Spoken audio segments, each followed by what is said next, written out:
I'm not sure what the refs saw to upgrade it, and that's up to their discretion after watching the initial whatever happened. This wasn't just a game. It was a statement, a showdown, a clash in sneakers, Caitlin Clark versus Angel Reese. The matchup the entire WNBA had circled in red. And what unfolded shocked everyone, because Clark didn't just win. She took over, dismantling her rival, leaving no doubt who owned the court. But just as things seemed to cool down, chaos erupted. A flagrant foul, a fiery confrontation, and an ice-cold stare-down at half-court that shook the entire league. But let's rewind. What was supposed to be a showcase of women's basketball, a headline matchup between two of the league's most talked-about rookies, turned into something far more intense. On one side, the golden girl of the WNBA, the face of the Fever, ESPN's favorite storyline. On the other, a self-proclaimed queen of the paint, determined to shut Clark down at all costs. From the opening tip, the tension was unmistakable. The crowd felt it. The broadcasters sensed it. Every possession carried extra weight. Every shove, every bump meant more. Early in the first quarter, Clark pulled up from the logo and buried a three, igniting the arena like a lit fuse. But the biggest spark came later, a moment so raw the cameras couldn't turn away. After a missed shot and a battle for a rebound, Clark and Reese got tangled up, sending the crowd into a frenzy. The outcome? A flagrant foul, and a clip that instantly went viral. The on-court ruling of a personal foul on Caitlin Clark has been upgraded to a flagrant foul penalty 1.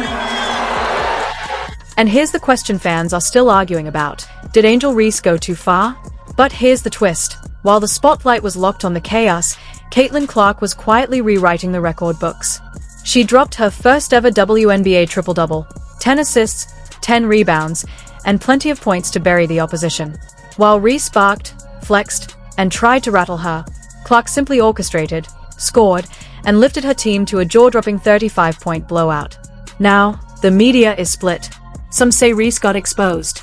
Others claim that foul was a statement, a warning that Clark won't just waltz through this league unchecked. But on one thing, everyone agrees. This rivalry is only getting started.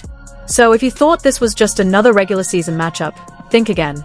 What went down between Caitlin Clark and Angel Reese could reshape the WNBA, not just because of the lopsided score, but because of what it revealed about two of its brightest stars. This feud isn't just about basketball. It's about legacy, power, and who claims the spotlight in a new era for the league. From the very first possession, this wasn't just hoops, it was war. And the opening shot? Fired by Caitlin Clark, driving hard to the rim and drawing a foul that set the tone for everything that followed. Here's Clark working through some contact. Clark diving in, gets the whistle. Clark didn't so much as blink. She walked calmly to the stripe, sank both free throws with surgical precision, then locked eyes with the Chicago bench. No fist pump, no celebration, just an aura of icy composure that spoke louder than words. But that was merely the prelude. On the very next possession, Angel Reese bulldozed her way into the paint, elbows flared, shoulders squared, forcing a path through heavy contact. She muscled in a contested layup, sending a defiant signal that she would not be intimidated, no matter how dominant Clark appeared. Clark excelled a season ago. Angel Reese dives in and finishes through the contact. The energy in the arena shifted. You could feel it in the air. This wasn't just basketball anymore. It was personal. Clark answered the challenge the only way she knows how, by pulling up from way beyond the arc and drilling a cold-blooded three. The net didn't even twitch. Then came the stare, ruthless, unshaken. That shot didn't just tie the game, it swung the momentum and set the stage for what was coming.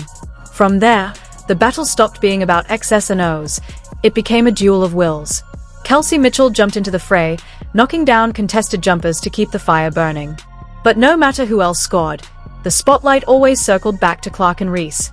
Every time Clark splashed a jumper, Reese bulldozed her way inside for a bucket. And every time Reese finished at the rim, Clark calmly answered with another dagger from deep. Back and forth, shot for shot. The entire game orbiting around two stars locked in their own private war. So many different places on the floor.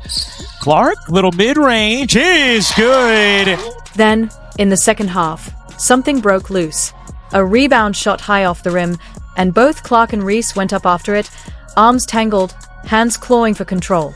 And then it happened. Clark wrenched at the ball with raw intensity, Reese refused to let go, and the two locked eyes in a moment that froze the arena. Neither budged, neither blinked. On the replay, It was clear, Reese had shoved one of Clark's teammates just before the scrum. Clark saw it, and that's what lit the fuse.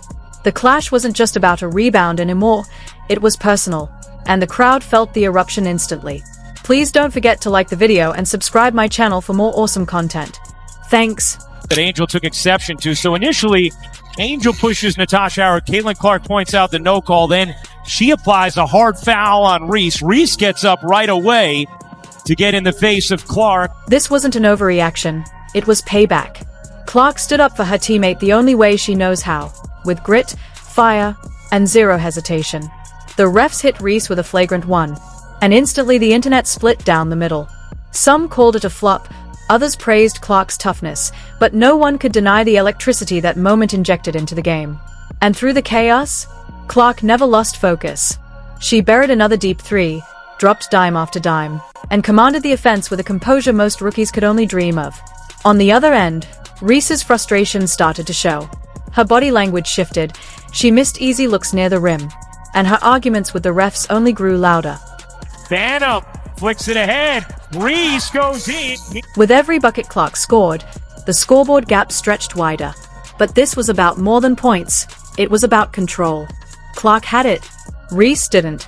By the fourth quarter, Chicago was in free fall. Their defense unraveled. Indiana kept putting the ball in Clark's hands, and she kept answering. A hesitation dribble, a step-back three, dagger after dagger. 4 seconds left. Clark fires. You bet! Splash. The crowd erupted. And with just over a minute left, Clark pulled up again. Another bomb from deep. Back-to-back threes that silenced critics and slammed the door shut on Chicago. This wasn't just a victory. It was a statement. Caitlin Clark didn't simply beat Angel Reese. She exposed her. The gap in composure, skill, and leadership was impossible to ignore. And just when it felt like the rivalry had peaked, the aftermath told an even bigger story. As the final buzzer echoed, the scoreboard screamed Indiana Fever 93, Chicago Sky 58. But the real drama unfolded beyond the numbers. Clark walked off with a historic triple-double and the spotlight squarely on her, while Reese stood frozen, frustrated, furious, and maybe, just maybe, outmatched. The moment went viral. Cameras caught Reese refusing to shake hands, while Clark, calm, collected, almost indifferent, headed to the bench without a reaction. And when reporters asked about the flagrant foul, Reese brushed it off, but the image lingered. One player walking away in control, the other left searching for answers. I think what you saw in that play, how you interpreted what happened. Basketball play, right? Move on. You got the flagrant, later you got a technical. What could have happened there? If you got the tech? I know. Wait, what? I got the tech? I didn't know that. Oh, first of all. I know. Let's not make it anything that it's not. It was just a good play on the basketball. I'm not sure what the refs saw to upgrade it, and that's up to their discretion after watching the initial whatever happened during the play and then whatever happened after. We watch a lot of basketball. It's a take foul to put them at the free throw line or rather give up 2 points. I've watched a lot of basketball in my life. That's exactly what it was. I wasn't trying to do anything malicious. That's not the type of player I am. So, this wasn't anything like that. And I went for the ball, and that's clear as day in the replay. You watch it. It shouldn't have been upgraded, but again, that's up to the ref's discretion. But I appreciate AB having my back. I guess I don't even know what she did. I didn't see that. Well, girl, Have fun playing that fine. can I get out? Can you? I got it. Sorry, no worries. And then the fans took over. Social media exploded. Clark versus Reese was trending within minutes. Some called Clark soft, others labeled Reese reckless. Hot takes poured in from everywhere, former players, analysts, even celebrities weighing in. Everyone had an opinion, but few saw the full picture.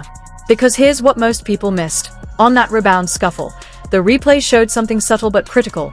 Angel Reese shoved Natasha Howard before Clark ever stepped in. That moment wasn't about ego. It wasn't attitude. It was loyalty. Clark saw her teammate get hit, saw no whistle, and reacted. What looked like a petty clash was, in reality, Clark doing what leaders do, protecting her team and sending a clear message: we're not backing down. And that's where the narrative flipped. For months, critics wondered if Caitlin Clark could really handle the WNBA. Too flashy, too soft, too overhyped. But this game, this blowout, turned all of that on its head. Not only did Clark dominate the stat sheet, she proved her toughness, leadership, and fire on the biggest stage. Meanwhile, Reese, despite her swagger and bravado, couldn't match Clark's composure. She couldn't control the tempo. She couldn't stop the bleeding. But make no mistake, this story is far from finished. The next time they face off, the stakes will be even higher, the spotlight even brighter, and the rivalry even more personal. The league needs it. The fans demand it. And every player in those locker rooms knows, when Caitlin Clark and Angel Reese share the court, it's bigger than basketball. It's about power. It's about legacy. It's about who will own the future of the WNBA. So here's the question. Did Caitlin Clark just claim the crown, or is Angel Reese about to come back swinging harder than ever? Unfortunately, the Indiana Fever star will be out at least 2 weeks with a left quad strain. The team announced that Monday. Further updates will be provided following reevaluation, the team had said. S.A., how big of a blow is this to the W? We'll find out. We don't know yet, but I'm going to be really, really interested in seeing, Molly, what kind of effect this has on the WNBA's rating. Stephen A. Smith absolutely erupted on national television, and Angel Reese was at the center of it all. After pulling yet another stunt directed at Caitlin Clark, Stephen A. didn't just call Reese out. He scorched the entire WNBA in the process. I'm not going to ignore, nor am I going to take my eyes off of what transpires with the WNBA over the next 2 weeks while Caitlin Clark is out with the quad strain. And the reason why is because, let me tell you something right now. I'm not going to go to word hate. I'm not going to be out there like RG3 was saying that Angel Reese hates Caitlin Clark or other players hate Caitlin Clark. But I will say this. I don't think it's specific about Caitlin Clark. I think it's what Caitlin Clark represents. Clark's injury has exposed the WNBA's biggest flaw. Attendance is down, ratings are slipping, and Stephen A. Smith says it's exactly what he warned about. The league downplayed its biggest star instead of protecting her. Caitlin Clark isn't just a player. She's the reason fans, sponsors, and media are paying attention. And unless the WNBA learns to embrace that, Stephen A. argues, it risks losing the very force keeping it relevant.